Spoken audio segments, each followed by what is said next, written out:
تو ہمارے ہاں یہ جو ہے موچی، ترکھان، نائی، مسلی، مراسی، دھوبے، کمی، جی ان کو ہم بڑا گھٹیا سمجھتے ہیں، اور جٹ، بٹ، چودھری، گوندل، کھوسا، اس بنیاد پر ہم اپنے آپ کو برتر سمجھتے ہیں، تو پھر دیکھ لیں جنت میں داخلہ نہیں ہوگا، کیونکہ اللہ کے رسول نے فرما دیا ہے رائی کے دانے کے برابر بھی تکبر ہوگا وہ تو جنت میں داخل ہو ہی نہیں سکتا۔ جنت میں کیسے داخل ہوگا؟ گند ہے نا جی، دل کا یہ کیا ہے؟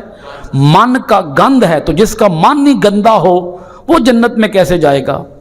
من کو دھو لو، من کو پاک کر لو، من کو اجلا کر لو۔ یہ من کیسے پاک ہوگا؟ کہو میں کچھ بھی نہیں ہوں، مانو میں کچھ بھی نہیں ہوں، میری کوئی اوقات نہیں، میری کوئی حیثیت نہیں، میرا کوئی مرتبہ نہیں، اونچی ذات ہے تو اللہ کی ہے۔